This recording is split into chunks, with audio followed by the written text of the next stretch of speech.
अस्सलाम वालेकुम सामीन मोहतरम और अज़ीज़ तालबात, कैसे हैं आप सब। उम्मीद है खैरियत से होंगे। हमारा आज का मौजू है उर्दू क़वाइद व इंशा के हवाले से नहम और दहम की ग्रामर। आज हमने देखना है खतूत निगारी में ख़त, जिसका मौजू होगा छोटे भाई के नाम ख़त लिखने, जिसमें उससे बुरी सोबत से बचने की तलकीन करनी है।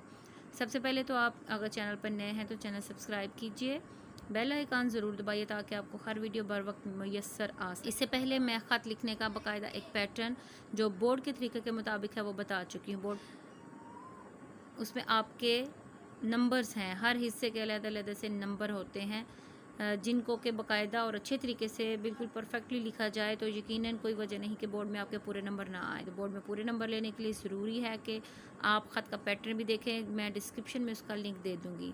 चलिए शुरू करते हैं आज का सबक, जो कि उर्दू क़वाइद व इंशा से है।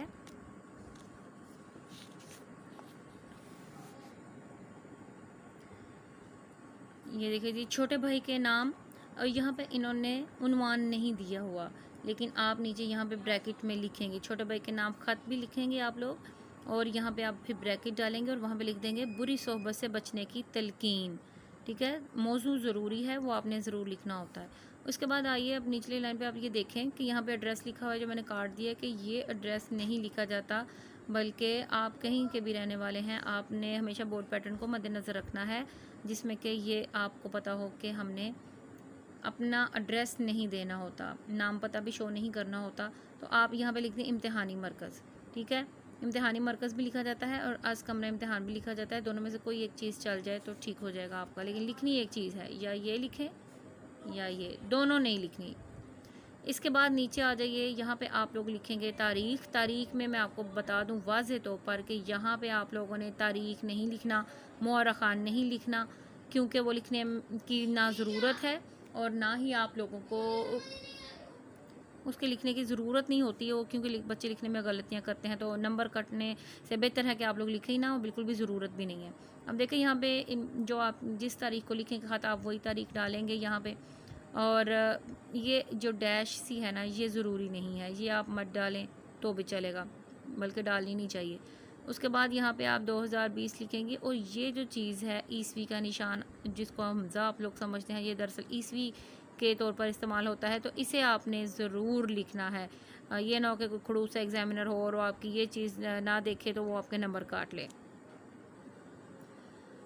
जी। तो आगे देखिए, यहाँ पे हम लिखेंगे नवीद मियाँ अस्सलाम वालेकुम। लिखा हुआ तो ये है, लेकिन मैं हमेशा आपको कहती हूँ कि आप लोगों ने ज़रूरी नहीं कि जो सेम टू सेम किताब पे है वही आप लोग भी लिखें।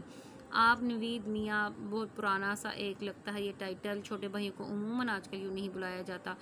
आप अपने पसंद का एक तो नाम कोई भी लिख सकते हैं छोटे भाई का। इसके अलावा आप मेरे प्यारे छोटे भाई भी लिख सकती हैं, इसमें बिल्कुल भी कोई हर्ज नहीं है।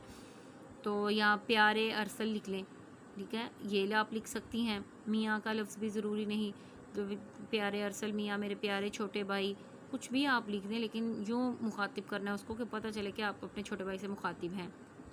अस्सलाम वालेकुम, अस्सलाम वालेकुम को आप गौर से देखिए, इसमें अलिफ, ये लाम, फिर सीन, फिर लाम अलिफ ला, और ये शद डाली गई है। अस्सलाम और शद, ये देखें ज़ोर दिया गया है।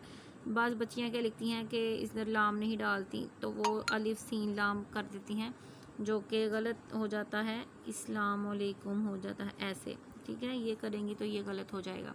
फिर बाज़ बच्चियाँ क्या करती हैं कि यहाँ पे वाव डाल देती हैं, वो भी गलत हो जाएगा, वाव भी नहीं डालना। अस्सलामु, मीम के ऊपर पेश है तो मुँह की साउंड आती है, ठीक है, वाव नहीं डालना। अस्सलामु अलैकुम, इसके अगर ये डैश आप ये मत डालें। यहाँ पे नदाइया फजाइया का निशान है, वही आपका यहाँ भी चलेगा, ठीक है। अब आगे देखें, आपका ख़त आया, कॉमा, पढ़कर खुशी हुई कि आप अब सेहतयाब हो गए हैं। छोटे भाई को बताया है उसकी तबीयत ख़राब थी, ठीक है, अब वो सेहतयाब हो गया। अब्बू जान का मकतूब भी मौसूल हुआ। मकतूब का मतलब ख़त, मकतूब कहते हैं ख़त को। अगर मकतूब के साथ निगार लिखा हो तो इसका क्या मतलब है, मकतूब निगार का मतलब ख़त लिखने वाला। और अगर मकतूब के साथ इलै का लफ्ज़ लिखा हो, इसका क्या मतलब हुआ, जिसको ख़त लिखा जाए, ठीक है। ये चीज़ आप मद्देनज़र रखें। मैं आपको एक्स्ट्रा इन्फॉर्मेशन इसीलिए देती हूँ ताकि हमारा तालीमी चैनल है, इसका मकसद पूरा हो, आपको बात समझ में आए, आपके जहन में हो, आपके इल्म में इजाफ़ा हो। मकतूब का मतलब ख़त, मकतूब निगार ख़त लिखने वाला, मकतूब इलै जिसको ख़त लिखा जाए। मौसूल हुआ कि नवीद को तालीमी एहतियात की ज़रूरत है, यानी कि अब्बा जान ने शिकायत लगाई है आपको, तो आप फिर छोटे भाई को ख़त लिखने बैठे हैं, ठीक है। जिसका मतलब ये है कि आप दिल लगा कर पढ़ते लिखते नहीं और ऐसे दोस्त बना रखे हैं, ठीक है। पैदा करने ये मत लिखें आप, ये लिखने में, देखने, सुनने, पढ़ने में अच्छा नहीं लगता, तो आप इसकी बजाय लिख दें ऐसे दोस्त बना रखे हैं जो शरीफ कम और आवारा ज़्यादा हैं। याद रखिए ऐसे दोस्तों की सोहबत अब गौर से देख लीजिए पहले आप कि इसको लिखना कैसे है, ठीक है। ये बच्चे बिल्कुल अच्छा नहीं लिखते। आप में उर्दू की जब तक लिखाई अच्छी नहीं होती ना, आपके नंबर अच्छे नहीं आते, ठीक है। ये स्वाद, इसकी गुलाई ऊपर करके चोंच से बनाया, बाकायदा शोशा नहीं बताया हुआ। फिर उसके बाद हे, बे और ते। सोहबत तालीम में नाकामी और अखलाक में पस्ती का मौजब होती है। ये नसीहत की गई है अपने छोटे भाई को कि देख लें भाई, अगर दोस्तों की सोहबत जो है वो अच्छी आवारा दोस्तों की होगी, अच्छी नहीं होगी, तो फिर तालीम में भी आप कामयाब नहीं होंगे और अखलाक में भी पस्ती का बायस, मौजब का मतलब वजह, बायस, आप यानी कि अखलाक में भी कमतर हो जाएंगे। अपने आप को संभालो, खूब मेहनत करो और पाकीज़ा अखलाक सीखो। अखलाक, ठीक है। इहलाक लफ्ज़ नहीं होता, इमला और तलफ़ुज़ दोनों चीज़ें मैं आपकी दुरुस्त करने की बस ठान चुकी हूँ। आप लोग भी मुकम्मल वीडियो देखा करें ताकि आपकी उर्दू भी बहुत अच्छी हो जाए। अखलाक, अलिफ के ऊपर ज़बर होती है, ठीक है। सीखो ताकि ना सिर्फ आप ज़िल्लत और रुसवाई से बच जाएं, बल्कि आपके बुज़ुर्गों पर भी कोई हर्फ ना आए, कोई उंगली ना उठा सके, कोई बात ना कर सके, ठीक है। आपकी तरबियत ज़ाहिर होनी चाहिए, आप इस तरह ज़िंदगी गुजारें। प्यारे भाई यूँ लिख लें आप, ठीक है। नवीद लिखना ज़रूरी नहीं, अगर लिखना चाहते हैं तो छोटे भाई का नाम भी लिख लें। तो जब उसे मुखातिब कर रही हैं आप, तो फिर दाया फजाइया का जो साइन है, निशान जो है रमूज़ औक़ाफ़ में, ये ज़रूर आपने डालना है। आप मेरे छोटे भाई हैं, मुझे हक़ पहुँचता है कि आपको सज़ा दूँ, मगर मैं ऐसा नहीं कर सकता। अब देखिए यहाँ पे परेशान होने की ज़रूरत नहीं है कि मैं अब ऐसा नहीं कर सकता, यानी कि ये बड़े भाई का ख़त है छोटे भाई के नाम, लेकिन बड़ी बहन भी छोटे भाई को नसीहत कर सकती है, लिहाजा इस चीज़ की आपने टेंशन नहीं लेनी कि ऐसा नहीं कर सकता की बजाय अगर आप लड़की हैं तो आप ऐसा नहीं कर सकती भी लिख सकती हैं, ठीक है। बस आपने मुज़क्कर मुअन्नस को गलत नहीं करना। अगर आप लड़की बन के ख़त लिख रही हैं तो फिर सकती भी लिख लें, लेकिन चूँकि बोर्ड में पता ही नहीं होता कि ये लड़के का है पेपर या लड़की का पेपर है, इसलिए इस चीज़ की कोई वैल्यू नहीं है कि सकता लिखना है या सकती लिखना है, आप कुछ भी कर सकती हैं।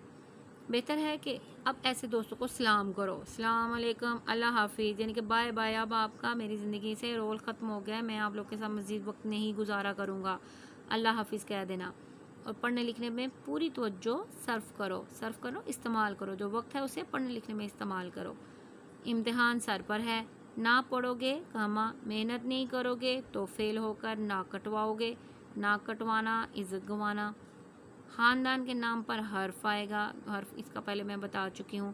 दोस्तों में क्या इज़्ज़त रह जाएगी। देखिए हर तरफ ही आपको समझाया जा रहा है, छोटे भाई को ख़त ऐसे तरीके से बिल्कुल मौजू के मुताबिक आपने उसको हर चीज़ को मद्देनज़र रखना है।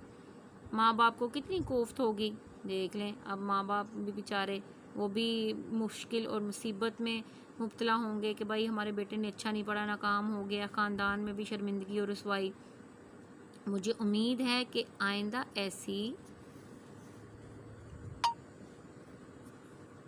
शिकायत नहीं आएगी और आप खुद अपनी इज़्ज़त का पास करेंगे, लिहाज रखेंगे। इज़्ज़त का पास करना इसका मतलब है लिहाज रखना। आपकी इज़्ज़त आपके दोस्तों, आपके अखलाक की वजह से होती है, तो अगर आप अच्छी सोबत इख्तियार करेंगे तो आपकी इज़्ज़त होगी, और अगर आप बुरी सोबत इख्तियार करेंगे तो यकीनन आपकी इज़्ज़त भी चली जाएगी। ज़्यादा दुआ, अब ये ज़्यादा दुआ लिखा हुआ है तो ज़रूरी नहीं आप भी यही लिखें, बल्कि यहाँ पे आप लिख सकती हैं, पूरी एक 1.5 लाइन भी लिख सकती हैं, जिसमें कि छोटे भाई के लिए अच्छा पैगाम हो कि मुझे उम्मीद है कि आप मेरी बात पर अमल करेंगे। ये पूरे ख़त में आप ये चीज़ भी नोट रखें कि ज़रूरी नहीं कि आपने सेम टू सेम यही लिखना है। आपके पास कोई इससे अच्छा डायलॉग है, कोई जुमला है, फ़िक्रा है, आप वो ऐड करें, ज़रूर करें, ठीक है। और जब तक आपकी खुद की कोई यहाँ पे तख्लीकियत नज़र नहीं आएगी ना, बोर्ड में वो फिर नंबर इतने अच्छे नहीं आते। आप लिख सकती हैं आखिर में। उम्मीद है कि आप मेरी बातों को समझ गए होंगे, उन पर अमल भी करेंगे, अपनी पढ़ाई पर तवज्जो करेंगे। ये 2-3 लाइनें तो मैंने आपको बता दी, तो अपना बहुत ज़्यादा ख्याल रखना। फिर इंशाल्लाह मुलाकात होगी। अल्लाह हाफिज़ यूँ करके आप, अल्लाह हाफिज़ वाहिद यहाँ पर नहीं लिखना, लेकिन आप यूँ करके 3-4 लाइनें जो मैंने आपको बताई हैं उनमें से कुछ भी इस्तेमाल कर सकती हैं। यहाँ पे लिखा हुआ है आपका भाई, तो वो मैं पहले आपको बता चुकी हूँ कि आप बड़ी बहन भी हो सकती हैं, बड़ा भाई भी हो सकता है। और नीचे अभी अगर यहाँ पे यासर परवेज़ लिखा हुआ है तो आपने ये नहीं लिखना, ठीक है, अपना नाम यहाँ पे नहीं लिखना। आपका बड़ा भाई या आपकी बड़ी बहन लिखकर यहाँ पे आप लिख दें हमज़ा, छोटी ए और बड़ी ए, ठीक है। आपने कभी भी अपना नहीं शो करना होता नाम पता। ये था जी आज का आपका ख़त। उम्मीद है आपको वीडियो पसंद आएगी। लाइक और कमेंट करना मत भूलिएगा। अल्लाह हाफिज़।